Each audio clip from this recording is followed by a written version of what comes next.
Hello and welcome again to chesslecture.com. My name is Dana Mackenzie. Today I'd like to show you a neat little tactical trick which, as far as I know, doesn't actually have any name. So I'm going to give it a name. I'm going to call it the hook and ladder trick. I'll explain a little bit later why I call it that. Let's start with the position that occurred in a tournament about a month ago in the game between Lev Aronian as white and Peter Svidler as black. This was in the Tal Memorial Tournament in Moscow, Russia. And these are two of the strongest players in the world. Peter Svidler is ranked 4th in the world, and Aronian is ranked 5th at the time the game was played.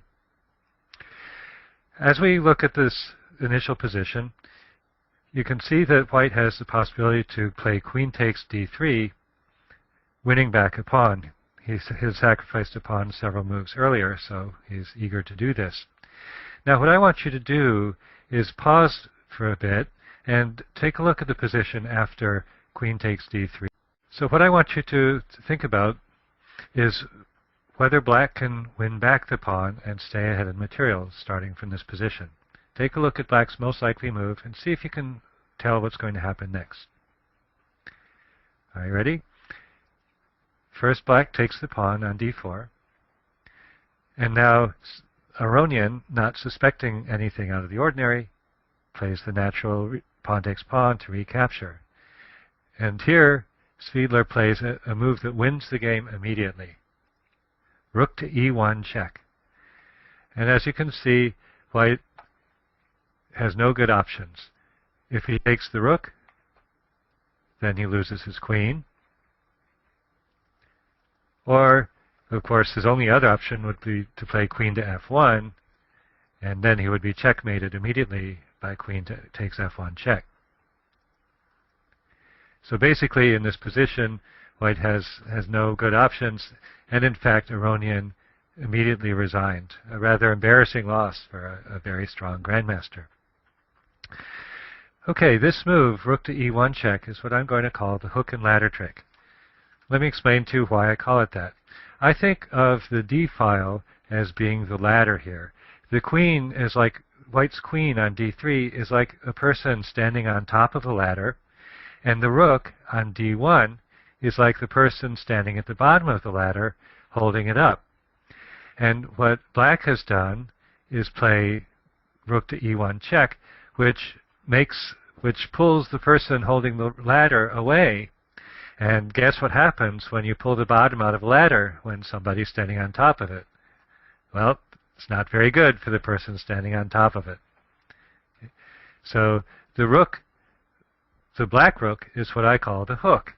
It's the hook that's pulling out the base of the ladder and making the white position collapse.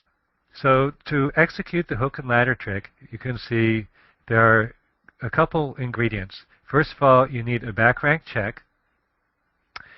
You need a rook that's defending the back rank check. And you need a rook that's also defending a white piece, preferably the queen. Now, there is actually a term for a tactical maneuver like this. It's called, what we have is here an overloaded rook. The rook on d1 is overloaded because it had to defend two things at once, namely the check on e1 and the queen on d3. But I think it's much easier to remember the idea if you have a nice catchy name for it, the hook and ladder trick. I think it's a lot easier to remember watch out for the hook and ladder trick than it is to remember watch out for the overloaded rook on d1 that's defending the checkmate and the queen. Too many words, so we'll call it the hook and ladder trick. Okay, let me now go on to another example of the hook and ladder trick. All right, the next game we're going to look at is a game between Raymond Keane, who's playing white, British Grandmaster, and Jim Tarjan, who's playing black, an American Grandmaster and U.S. champion, who's since retired. This game was played in 1975 in Torremolinos, Spain. Again, I'm going to look at the position a couple moves before we actually have the hook and ladder trick, so you can see how it evolves. So in this position, black has sacrificed a pawn, but he has quite a bit of counterplay due to his rooks and his queen all on open files. In this position, he plays queen to c1 check, And white, of course, plays rook to d1, defending the check and attacking the black queen. Now, there are a couple of reasonable places for the black queen to go. Could go to c7, or he could go to f4. But neither of those is making any particular threats, and because black is a pawn down, he felt the need to try to create some counterplay and make some threats. So he plays queen to c2. Now, the idea is pretty easy to understand. He wants to exchange white's queen, and then it'll be basically open season for his rooks to attack the pawns on a2 and b2, and black could look forward to a very good game. Unfortunately, he made a tactical oversight here. Do you see what it is? You betcha, the hook and ladder trick. Rook to d8 check. Once again, as we see, the rook is the hook that's pulling out the base of the ladder from under black's queen. Now, this situation is a little bit different from the one we saw before, because black actually can get out of the check by playing king to g7. But that doesn't save him, because white simply plays queen takes c2, and now black is out of options. If he plays rook takes c2, then white plays rook takes a8, and ends up a rook ahead. So once again, you see the basic ingredients of the hook and ladder trick are the queen that's being attacked, being defended by the rook at the base of the ladder, and we move our rook down and use it as the hook that pulls the ladder out from under the queen, and so black loses the queen. Notice that the check actually doesn't have to be checkmate. It just has to be a check because of that extra tactic we had at the end. Okay, let's go on to our next example. If you play chess long enough, I'm sure you're going to run into some chances to use the hook and ladder trick. And so I'm going to show you a couple that have occurred in my own games. The first one is actually the first time I saw the trick, and I was the victim. All right, once again, I'm going to start a couple moves before the actual hook and ladder trick occurs, so you can see how it emerges. White in this game is a player named Cohen. Unfortunately, I did not write down his first name, so I'll never know who it was other than Cohen. I believe he was an A player, and I was an expert at the time this game was played in 1985. Now, in this position, I'm sure that I was expecting white to play something like rook to e1, defending his e-pawn, and then black would have a wonderful game by playing f5, and if white pushes e5, black would take queen takes f4 and just be in great shape. So basically I felt that I had a very good position here. But my opponent did something that surprised me. He plays, instead of rook to e1, rook to d1. A very clever move.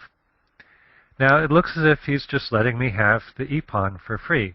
And in fact, if I had been careful, I can take the e-pawn by rook takes pawn. And then after rook takes queen, we have an ending where black is temporarily a pawn up, but has a lot of weak pawns. And there's a good chance that this would end up being a draw.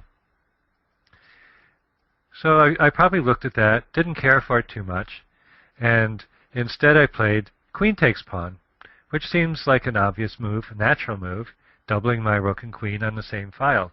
What could possibly be wrong with it? Well, I think you can figure it out pretty quickly from our last two examples. Get out the hook! Rook to d8 check. And once again, the hook pulls the bottom of the ladder out from under the queen. So if I play rook takes rook, he plays queen takes queen and has a won game. On the other hand, if I play king to a7, he takes the rook, he's a rook ahead, and again has an easy win. So once again, I resigned. You'll see that from these examples, the hook and ladder is a trick that almost always wins instantly because the material loss for the victim is so big. For my last example, though, I'll show you a slightly more complicated example, which was a game I played earlier this year where I could have used the hook and ladder trick and missed it. Okay, for our last position today, let's take a look at this one. It's a game where I'm playing white and my opponent is a friend of mine actually named Eve Tan. This was not a tournament game, but a chess club game. Okay, black has just played b5, attacking white's bishop. And the question is, should white retreat the bishop to b3, or should he take the knight? Bishop takes d5. Well, what I played in the game actually was bishop to b3. And I ended up winning the game. But when I analyzed the game later, I discovered that in fact bishop takes d5 is much stronger. Now, can you see why?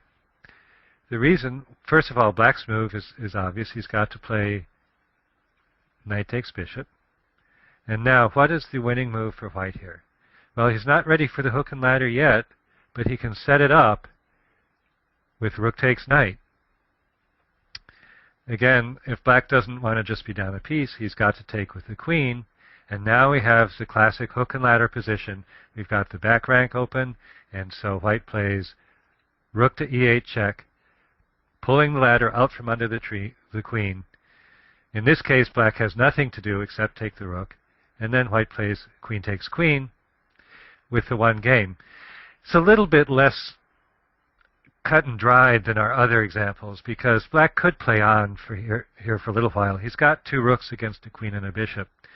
But his big problem is he's got a lot of weak pawns on the queen side. So, for example, if he moved rook to c8 to defend the c pawn, white would play queen to b7, attacking the a pawn, and it's very difficult for black to hold all of these pawns. He's going to have to move his rooks to very passive positions, and then at that point, white's material superiority will be decisive. Okay, that's our last example. I hope you've enjoyed these examples of the hook and ladder trick. I think it's a very clever trick, and you'll probably find a chance sometime to take advantage of it. If you're looking for it, it's very easy to spot. But if you're not looking for it, it's very subtle, because if you go back to a position like the one we had a few moves ago, in this position, it seems as if black's position is perfectly in order. He's got the back rank well defended. He's got his queen well defended. So it doesn't look like the sort of position where you would have an immediately winning move for white. And that's what makes the hook and ladder trick so effective. So until next time, I hope you have fun. Hope you can get out the hook and surprise your opponents. This is Dana Mackenzie for chesslecture.com.